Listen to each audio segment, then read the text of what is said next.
never ever have enough time to play it all.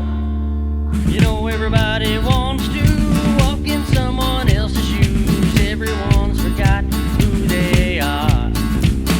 Such a crime to waste his time away. Such a low down, goddamn dirty thing. There's a man that I know who works his fingers to the bone. Never gets to spend any time at home at all.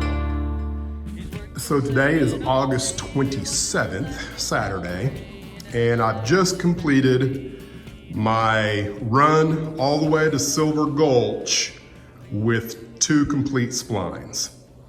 So now, since this is currently gluing, I'm gonna start with my 3rd run of spline here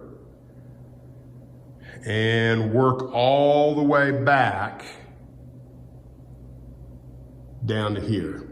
And then, you know, once I get down to that end, all of this will be dry, and I believe that, you know, I'm gonna have a short run from here to there, because that's just a little short leg there. I can come back and glue that on at that point in time, and then make a decision if I want to start with my 4th run as well, or do I start it at the other end? But that's where I'm at right now. Getting ready to start my 3rd run of spline.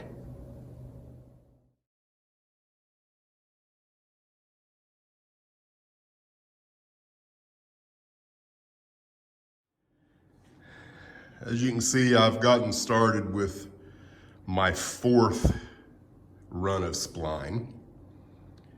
And, you know, taking a look here at the 3 splines together, you can see that it's not going anywhere. It's nice and solid. There's very little flex in it. You might get a little flex over, you know, 3 or 4 feet, but nothing substantial.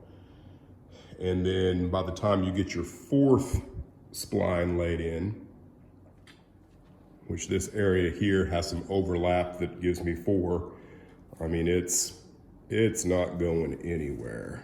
So that's where I'm at right now. Just waiting for a little more dry time, and I'll continue on. So if you decide this is something you might want to do, I can tell you that for about 24 pieces of spline, you're gonna need 2 16-ounce bottles of the tight bond. And this is what I had on hand. If I would have had the exterior use, this a little more water resistant, that's what I would have used.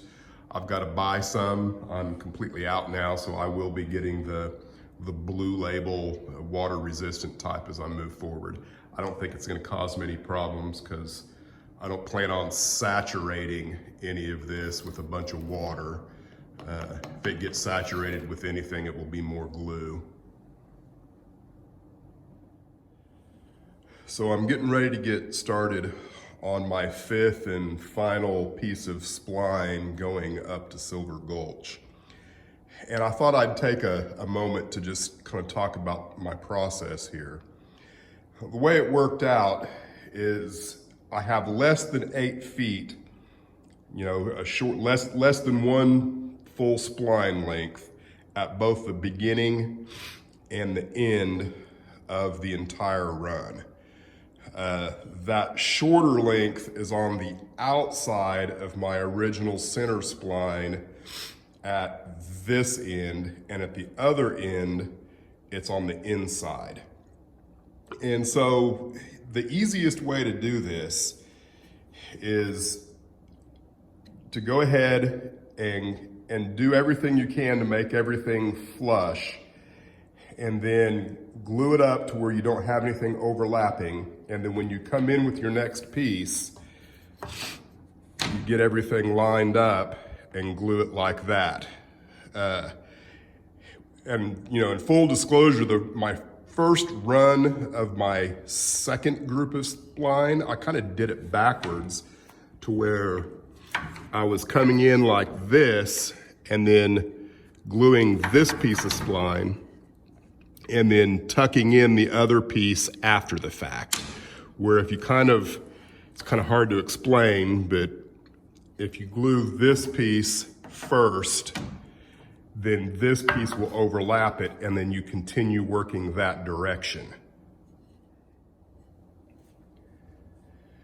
Now, another point of consideration before you go to gluing spline, you know, the stuff's kind of sloppy.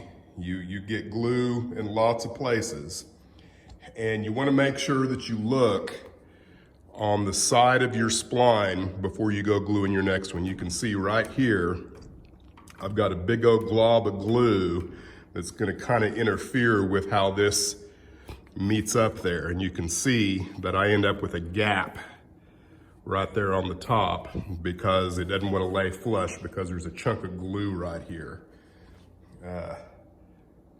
I've got several other little places here that's going to have glue, like right here. I need to go in there and either sand it or use one of those Suriform things, whatever they're called. And you can look at my drop cloth and you can see how much that glue, you know, no matter how much you try, you know, there's a fine line between getting too much glue on the spline and not enough. I think the right amount of glue, you're absolutely going to get drips on the floor. So keep that in mind. And you can see right here, I've already gone in and done a little bit of work just to kind of see what it's going to look like, where I've sanded the top some. It's going to work out real nice. So there you go. So this is kind of how much glue that I've determined is just about right. I'm going to get squeeze out, but I'm not going to get so much squeeze out that it's going to be terribly messy, nor will it be too terribly slimy, you know, where it wants to move around a whole heck of a lot on the spline that I'm going on to. So, and you know, it's just a matter of knowing that it's still going to squeeze out no matter what you do, which is what you want. You want good coverage everywhere.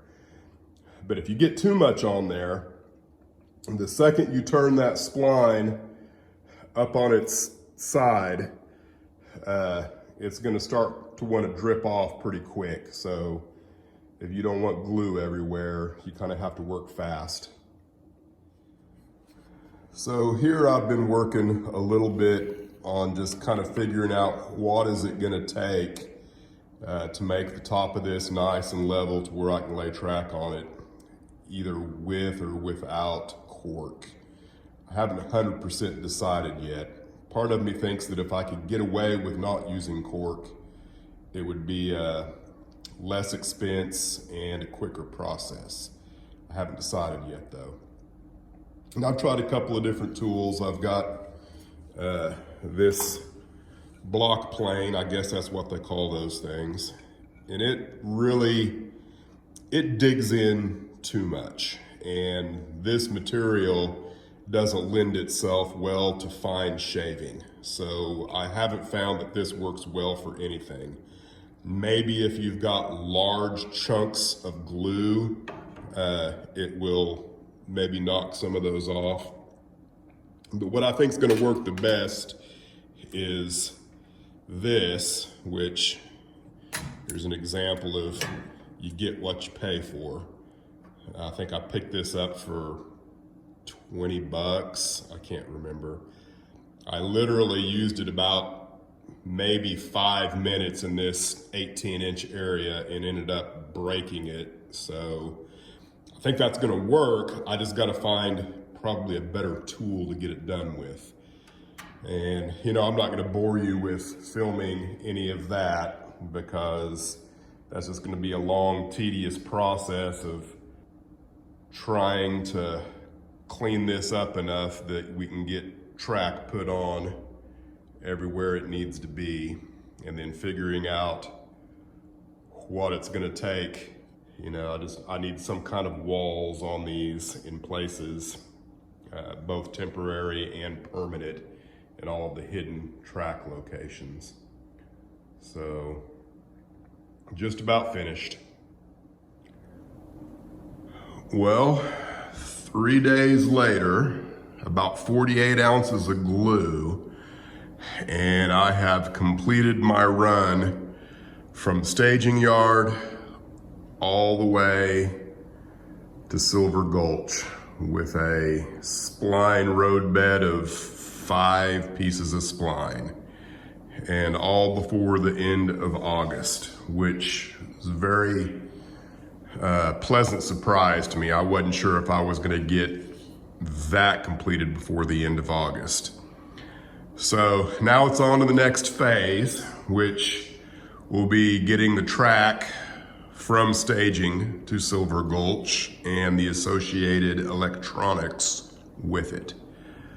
So stay tuned. I'm not entirely sure how I will proceed as we move forward, but one thing's for sure, there will be forward progress one way or another, and lots in store for the channel, so stick around. If you haven't already, please subscribe. I'm knocking on the door of 900 subscribers right now. It would be awesome if I could get to 1,000 before the end of the year. So thanks for watching, and stay tuned. Otter Creek and Rio Grande.